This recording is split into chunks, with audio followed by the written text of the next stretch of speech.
The following podcast is a proud member of the Blue Collar Roots Network. Find all the shows by visiting bluecollarroots.com.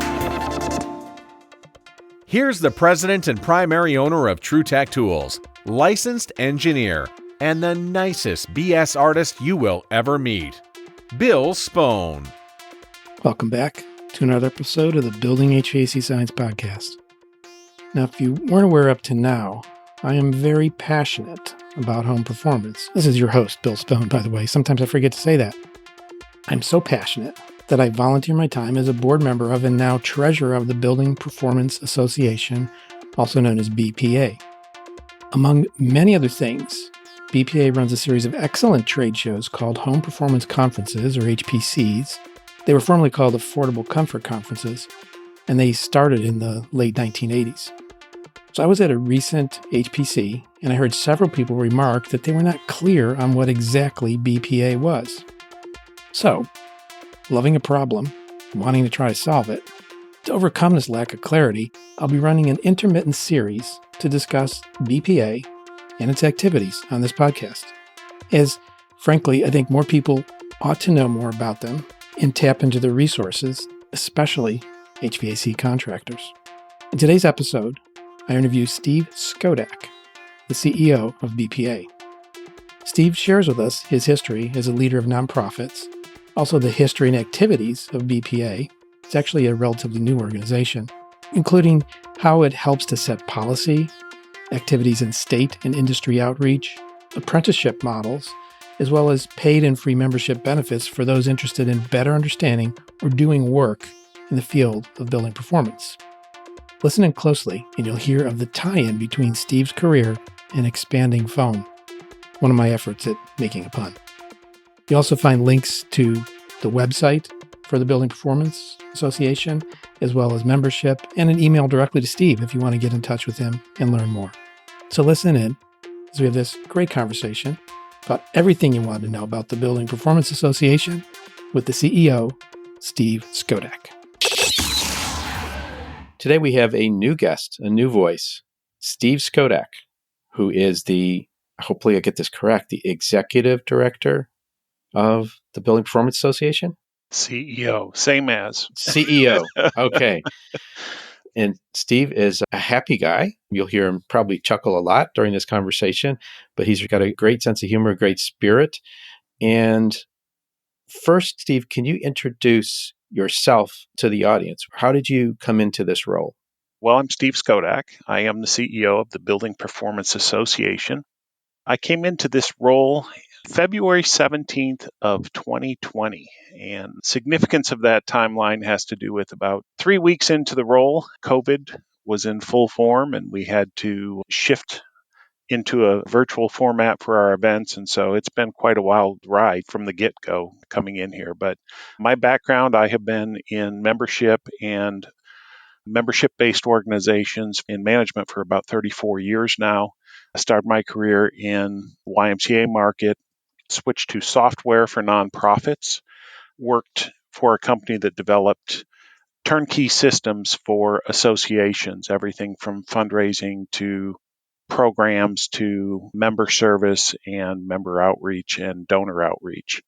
And my most recent position was with the Painting Contractors of America, working with business owners who were paint contractors, both residential, commercial, and industrial. So having the transition over here, building science has been a little bit of a difference in what I'm accustomed to. However, the managing of businesses, of working with members, of establishing programs and events is what I've been doing my whole career. So it's been very exciting to come over to this industry, really motivated individuals, and I'm thrilled to be here.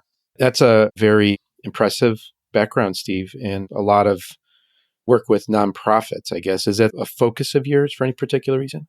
It is. It became my focus by virtue of initially when you're young and you're studying business and you want to be a leader, you look at the for-profit world. And the for-profit world for me my time there was Not as exciting as when you're working with a group that is volunteer driven, which is the joy of the organization is that it's not just a question of how much money can we make. It becomes a question of how do we fulfill our mission in a way that is sustainable, because that is the key. You do have to be sustainable as an organization. How do you fulfill your mission? And then how do you bring the vast knowledge and the vision of a diverse group of board members together to drive an association into a space that really makes sense and really fulfills a much needed gap in the industry as a whole. So I've always found that much more rewarding to fulfill a mission on that side, but to also make the business sustainable. Let's first talk about the organization itself, the Building Performance Association. Building Performance Association. That makes sense as a phrase, but it's got an interesting past and it's relatively new. Can you explain that for the listeners?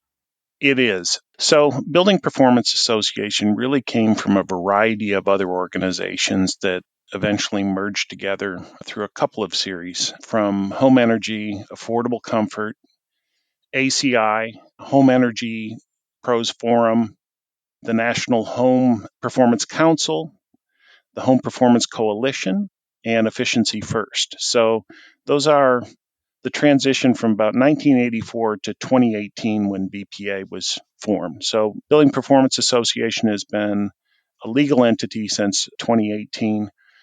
It is a 501c6 organization, which is a nonprofit, but a nonprofit that has a business trade format.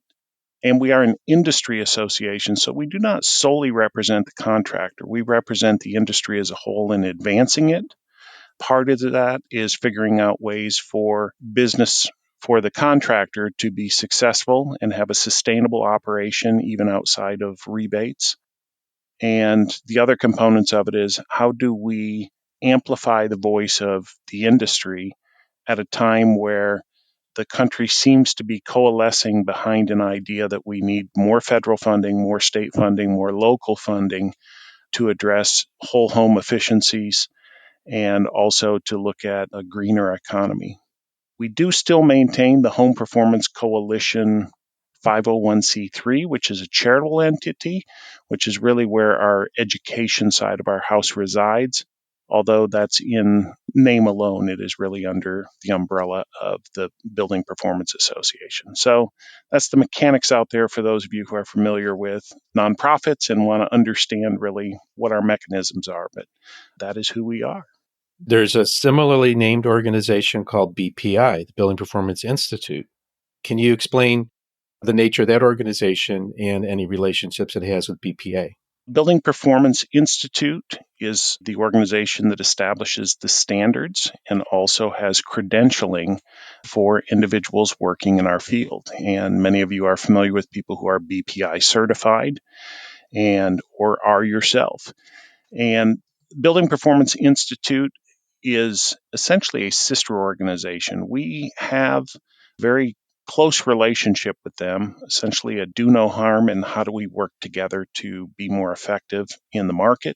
They are an independent organization, as are we. However, we do have their CEO serves on our board. I serve on their board.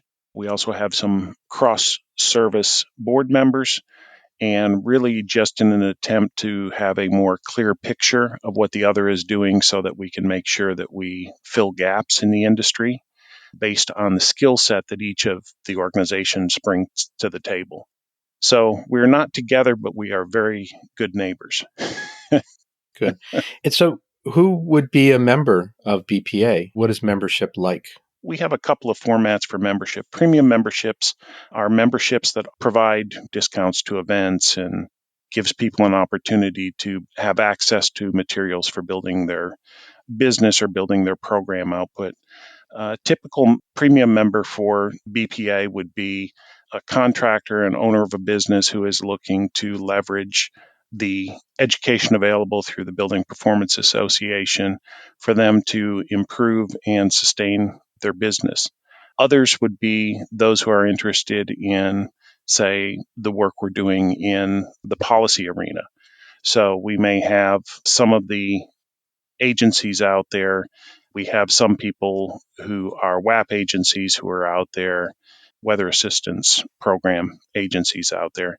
We will also have people who may work for companies that work within our industry. So they might be manufacturers, or they might be working with coalitions at the state level or local level to advance this and come on board as a member with us in order to leverage the resources that we have toward the mission that they're promoting in the field. So, in addition to membership and all those resources provided, there's also a series of trade shows or conferences that are put on by BPA. Can you tell us about those, like the nature of them and the purpose? The National Home Performance Conference is held annually. It is our largest event each year. We will be in Seattle in April of next year. This brings together about 2,000, 2,500 perhaps in the next year, allows people to come together, and we have a number of tracks. And those tracks may be indoor air quality, they may be employing diversity, equity, inclusion in your models and advancing those programs. There may be a track that deals with air infiltration or any number of the things that would impact our industry. So last year we had about 240 sessions. We have few plenary sessions and more breakout sessions. So there's a lot of detail that can be had in these individual sessions, and a person can really tailor the experience they have.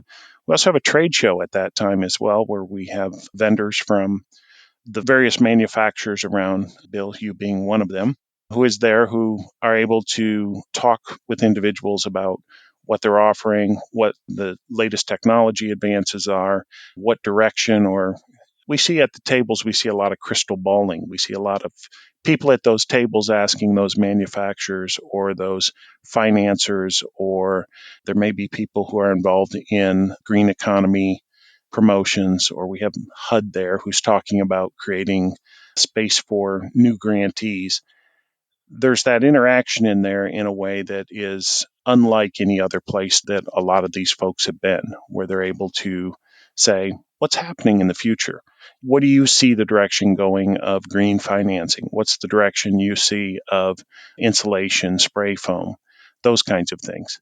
We also have regional events, which we have one coming up in Bloomington, Minnesota this fall, and that would be a regional conference. That regional event is really designed to have programs that are focused on issues specific to that region. They are open to people from around the country, but in this case, you have Minnesota, Wisconsin, and states surrounding them who have some unique issues within the whole house home performance side. So we certainly would welcome people to come to that, but those are more focused on those. They still have a fair amount of general science of home performance and also of trends. My experience with the trade show goes back to 1989. I attended my first one, and at that time it was called Affordable Comfort Conference. You mentioned that earlier. And I've always highlighted the spirit, the founders of that conference, Helen Perrine and Linda Wigington, is just creating this welcoming atmosphere of engagement, understanding for the participants, understanding for the presenters, understanding for the vendors. So much feedback engaged, just a really like a family picnic almost. And that continues today. The staff that Steve manages continues to execute with that spirit involved. It's one of the most fun things I do every year, and now with regionals multiple times a year. Yeah, it is a great time. And our team works hard over the course of the whole year. The conference, essentially, the minute it's over, we've already begun the next one. We've selected sites. We're picking sites. We try to move it around so that the burden of travel is not solely on one part of the country or another.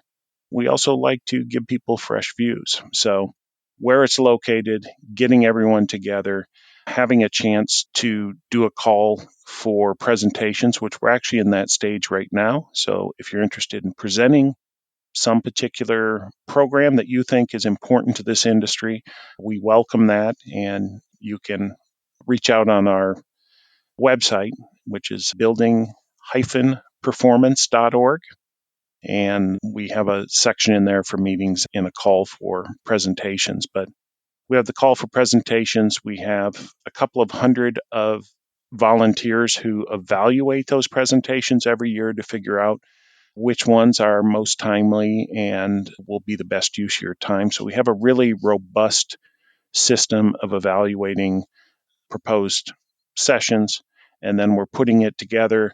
We still are adding sessions right up until the end because we still want to make sure that anything that is new or innovative out there, that we have slots available to put those in so that we have things that are very timely at the time of the conference and not a year old at that point. I brought up the agenda from this past year's national conference in Nashville, and it's things like there's actually a track, 13 presentations were given on running your home performance business. So this isn't all about science. No. There's a lot of practical aspects here, running your business, also just doing the work too. And there's some workshops that are even more hands-on than a talking head speaking to you.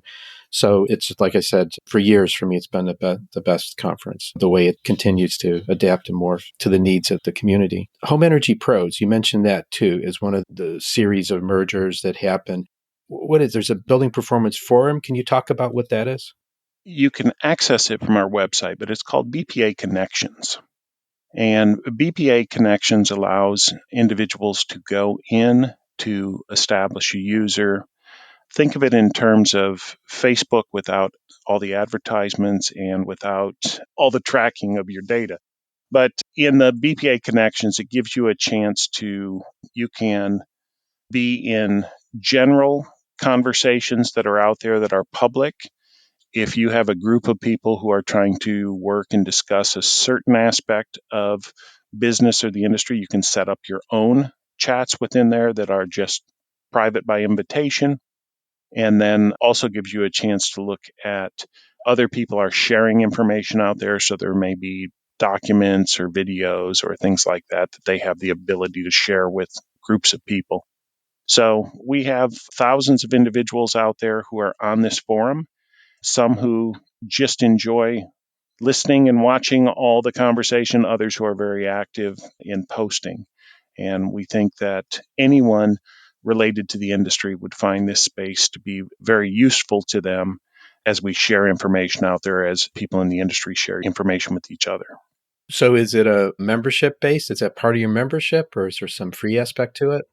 Aspects of it are part of our membership, but if a person goes out there, they can, at no charge, they just have to create a username, essentially tell us who they are and log in.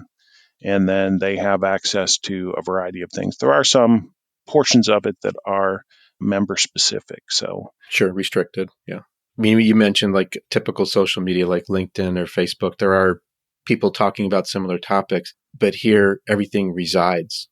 It becomes a library. It becomes searchable. It becomes very focused. and you can mark a conversation. Say you're following a conversation and there's back and forth and you're part of that. You can mark that to say, I want to follow this conversation and get notices whenever somebody contributes to it. So you'll get an email notification saying somebody has spoken about this. And we find that members and people out there who are interested in this format have found it to be very useful. So you'd mentioned that an aspect is the policy arena. What happens in the policy arena? Are there like monster trucks running around?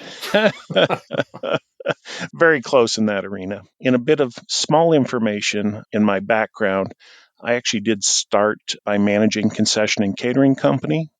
And one of our customers was the monster truck show. So I've had dozens and dozens of monster truck shows in my background and thankfully enjoy a much quieter world these days. So. A blower door isn't that loud. No, not near as much. Well, the policy is a fairly large portion of our industry is really getting the right policies and more at the local levels, the codes and the philosophies of how they're going to approach whole home and building science. Policy on our side, we have an active policy committee. We do have a lobbying organization. We do have a vice president of policy. And we do advance legislation. The Hope for Homes program was written by our team and was submitted and worked through Congress, got approved, I believe, twice in the House and committee and Senate, and then got stalled during COVID. So this portions of Hope for Homes is still out there in parts of legislation that are under consideration. That legislation had to do with providing funding to the industry. The Hope portion is for training and introducing people to the industry. The Homes portion of it is consumer incentives for whole home approach. Then we have active, and our membership is very active in policy in general. So having our committee work with our legislative and policy team really is a great combination. Things move very quickly.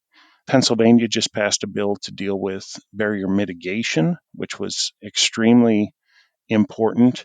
And there was a lot of grassroots on the ground discussions that led to that legislation.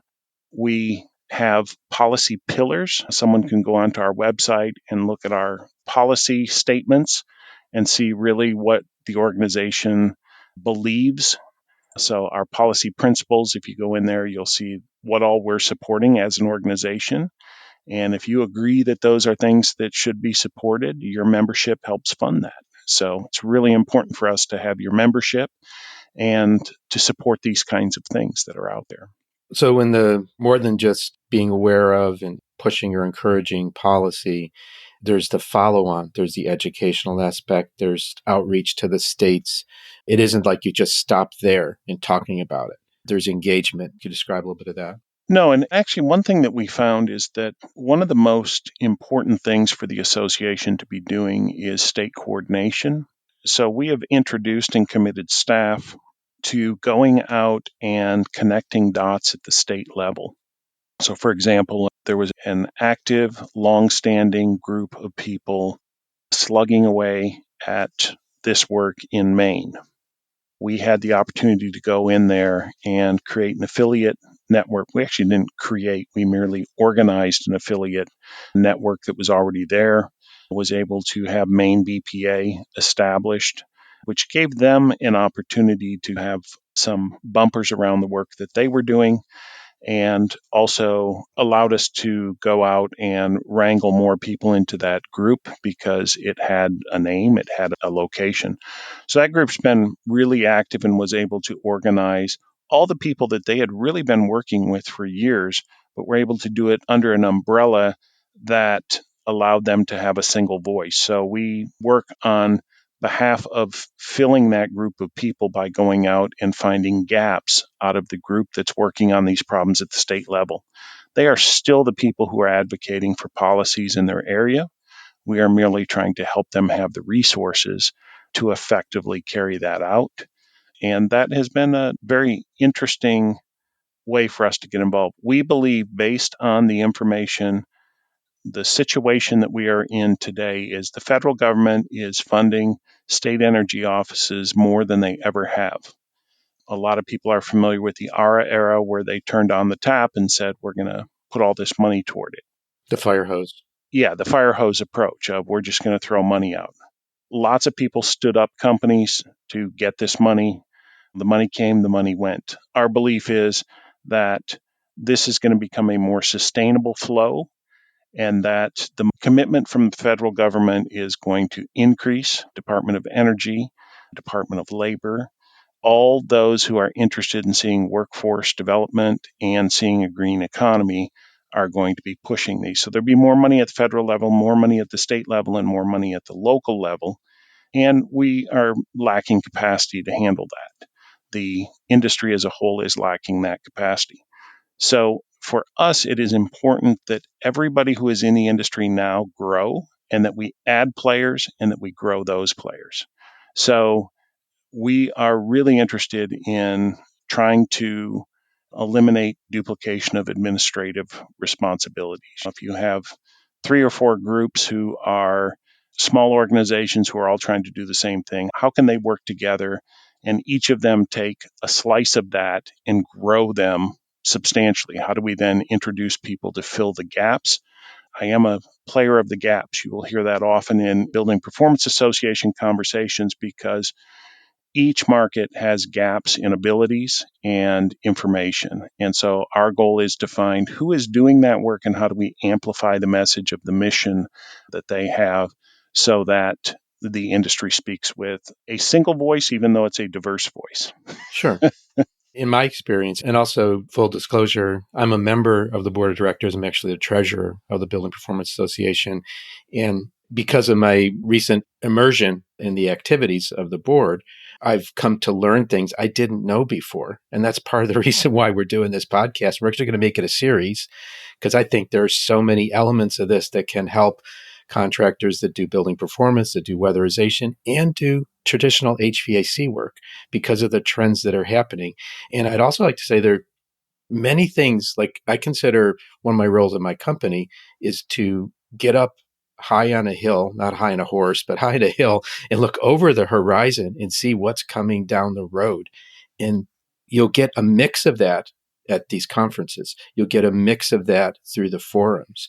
I can't stress enough how this can impact your business. I see more and more, I'll call them regular contractors coming to these events. Can you speak to the demographics of the events? Like who is coming a little bit? There's a couple of dynamics at play, but the conference has a segment of it that is contractors, the business owners, their team members, people who are wanting to maybe expand their business into another portion and look at more of a whole home approach.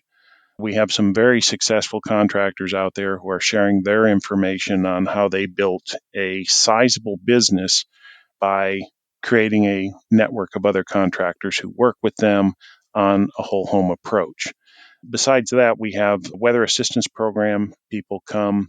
We have every other year.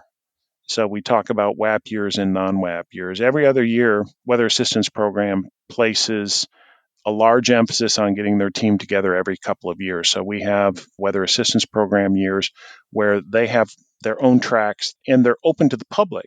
These are not private tracks, but we modify our offerings to make sure that we're getting them that way. Recently, I heard somebody refer to a home as a home as a home, which means really when you're talking weather assistance program and you're talking contractors, they all should be treating the house the same way. Yeah, it's a home. The physics is the same. The problems are the same. And maybe the economic level of the homeowner or home resident is different.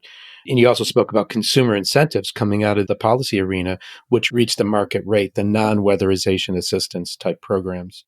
We also have utilities there. We have utility program, a fair amount of those folks as well. So we have the regional energy groups are there, the RIOs. There's a whole host of individuals from across the industry who come together there because it gives them a single location to go and catch program people, contractors, weather assistance program. We have some manufacturers who attend, certainly from vendor sponsor side, and then also those who are attending to understand and hear what the industry is saying. We have policy people who are there. And then, program implementers is another key segment. So people who are doing community programs out there. There's a rich history to this, as you spoke about before, going back to 1984 and even before that, of experts who are still hanging in there, hanging around and coming to the conference and sharing their wealth of knowledge and experience. And I just can't say enough about how it could shortcut a lot of problems. If you're considering any of this kind of work to come to the conference, you're going to hear about experience. You're going to connect with people who are, for the most part, very generous in sharing of the information that they have and the experiences that they have. Yeah, it is really interesting as you walk through the halls of these meetings in between sessions or at meal times to see the varied assemblies off to the side of people who say, tell me more about that thing you were talking about in that session, or we see a tremendous amount of connections happening there, which lead to greater connections the next year. If you've never been and you come, this is a very welcoming crowd and they will plug you in. And that's quite honestly part of the job of our team as well, is to make sure that first time participants have a good time, that they get access to people. I'm always happy when people come up to me. I'm always like, So who did you hope you would meet on this trip? Oh, well, I listened to Bill Spohn's broadcast. I'd like to, and Bill can attest. I'll grab that person and I'll find Bill and I'll drop that person off at Bill and I will move on, because there are people who just really want to get certain things out of the conference, and we want to make sure they get it. So I also know other people who have been attending for years that when they talk to people, they're also very quick to say, you know who you need to talk to, and they're here. Let's get you and this person together. We have an app that we utilize for the conference that allows these connections to be made, like, hey, where are you? When can we meet? And you can set meetings even with people you don't know. If there are people on the list of participants who have a profile and you can say, hey, you do the same thing I do, but you're in Colorado and I'm in Louisiana, I'd love to talk to you about what your programs are. You can agree to connect during the conference time. And many have found that to be helpful. So I'll make sure in the show notes that I give links to some of these resources, like the connected community, as well as the main site reference. If somebody has a question, can they email you if they have a question about They can email us. Feel free to email me directly if you want. I'm S. Skodak, so SSKODAK at building-performance.org. And that's S. Skodak. So like if Kodak had a ship, Yeah. SS Kodak. I worked for Kodak for 5 or 6 years, and that never occurred to me. You just boom, it's there. As a kid, it was very simple to teach people to spell my name. I said, it's like Kodak with an S in front of it. And they got that. Today, not so much. No, Kodak is really, for a large part, evaporated. Fantastic summary of what BPA is, where it fits, its history, what you're doing. As we close here, tell me what BPA is going to look like in 5 years, if you can. What's your dream or your vision for 5 years from now? Our vision really relies in the coordination of local resources, in building capacity, and that capacity would include state energy offices, programs, contractor capabilities. It would also include workforce development.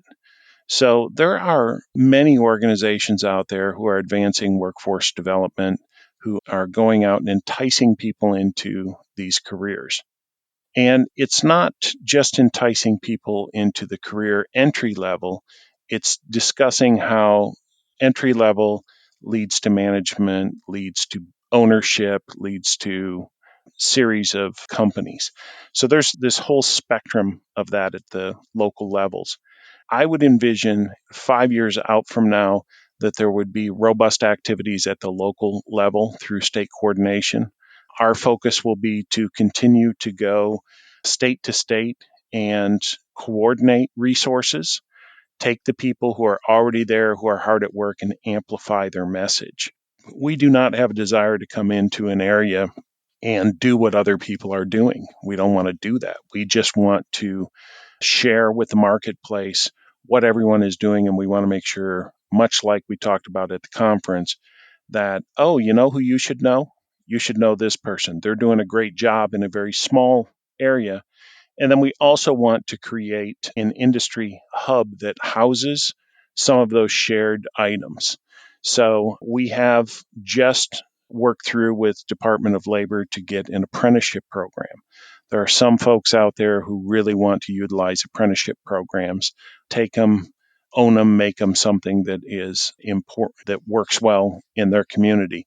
We want to make sure they know this already exists, that we can share those models, give them those models to use in their local markets, also connect them with others who provide on the job training funding. There's a lot of resources, a lot of funding coming to the states from the federal government, state governments, that as an individual out there or as a small organization, it's hard to know that all these resources exist. Absolutely. You have no time to research it. Right. So we want to make sure that, say, if you are a program implementer, here are programs that work in these situations, or these are the kinds of programs that are most successful in larger cities, in rural areas, in suburban areas, in cold climates, in hot, muggy climates. These are the kinds of programs, work, activity that need to be shared. And so we want the repository of information. Much of what we're doing is pointing to resources. So as we develop the hub and continue to develop it, we're pointing to what these resources are. So if I'm a business person in Missouri and I'm starting or I have a home performance business, I like to know that I can have an apprenticeship program. I like to know that we can have on the job training. 50% of the money can be paid through funding that's coming out to support that effort in the first year. I want to know that Missouri has an anti-recidivism program where they will bond the employee who comes to your business and works, that they will pay a portion of their wage for that time. And there's just a host of opportunities that people have out there in the workforce development space, in policy space that allows them to be more successful at what they do. And we want to gather all that together. So 5 years from now, I would see us being in far more states than we're in now and having much more allies. We have ally network with nonprofits out there who we have similar missions, or at least we have missions in the same space and we align. We don't want to do the work they're doing. We want them to do the work they're doing. And we, again, want to amplify their message and make sure that we can help them support their mission and then fill the gaps. There I am again with the gaps, right? Yeah, there it is. Amplify and fill the gaps. I mean, it's almost like expanding foam. Oh, for sure. That could be your new logo, Steve. A can of expanding foam. We're the gun, and they're already there. These people are already there doing the work. They're doing a great job at the local level. We just need them all to know each other. And really what you described there, just that last little bit, to me, reflecting on a conference I was just at, it can really be about small business development. If you have an existing business, you can hop onto these trends, or if you want to start a business, you can learn an awful lot without having to dip your toe and lose your foot. One more thing is there's a member benefit, a national member benefit that a lot of people are taking advantage of. Do you want to pitch that? We have several member benefits. The one benefit that most folks like is member pricing on all of our events. We also have policy and advocacy alerts that our members receive that are updates to members only on what some of the thoughts are on the policies that are occurring at the national and the state level. We also have some incentives. Home Depot program. Home Depot allows 2% credit back to the user if they're purchasing products. They can just sign up with the program at Home Depot and identify BPA as being the group that they want to support. That link is on our website. And they receive 2% back on all that they purchase there. By the way, that's called Pro Extra Rebate Program, Home Depot Pro Extra Rebate Program. And they get listings on our directories, and also they are the ones that we go to in the affiliate network building. That they are when we go into a state and start working on coordinating the resources in the state, our members tend to lead that process at the beginning and throughout the process.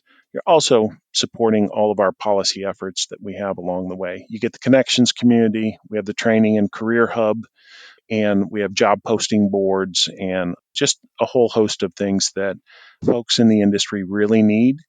And we think you'll find very helpful. We also have the journal, the Building Performance Journal is available through our link on our website right now. You can get to that as a virtual publication, and also you can receive updates on articles, and there's a variety of them. Some that your host here has done for us over the last couple of years, just talking about really some of the developments and nuance within the industry. And there's also behind the scenes, there's the Industry Manufacturers Roundtable, which is out there conceptualizing how to support this industry, the contractor industry. So if you're a contractor listening, the manufacturers want to see this happen. They're gathering together to help bring what they would like to see in the industry forth in a uniform format through the organization. And they want to hear from you, and they do so through us, through these connections that are made. The hub, the conduit, the amplifier, the player of gaps, the expanding spray foam. Man, thank you, Mr. S. Skodak. It is my pleasure. I get to work with a lot. Our team is fantastic. I really enjoy working with them. We have a board of directors with 26 dedicated individuals, yourself included, who work on this stuff every day. They're working on trying to make the industry better and are really working to improve outcomes both for contractor, program implementers, manufacturers, and the utilities. Very good. So we'll be back at this again in a few weeks with another message about BPA and a little bit more granular detail, but now you have the background. So I want you all to go to the show notes. I want you to click on some links. I want you to look some things up. I want you to change your perspective. That's what we want to do with this podcast. Thanks again, Steve. Thank you. I appreciate it. Thank you for listening to this episode of the Building HVAC Science podcast. I hope you grabbed a few bits of information and learn more about the Building Performance Association. If you'd like to reach out to me, you can reach me at bill@truetechtools.com. The Building HVAC Science podcast is a production of TrueTech Tools Limited, and I hope to see at least a few of you at the next Home Performance Conference. Who's going to take me up?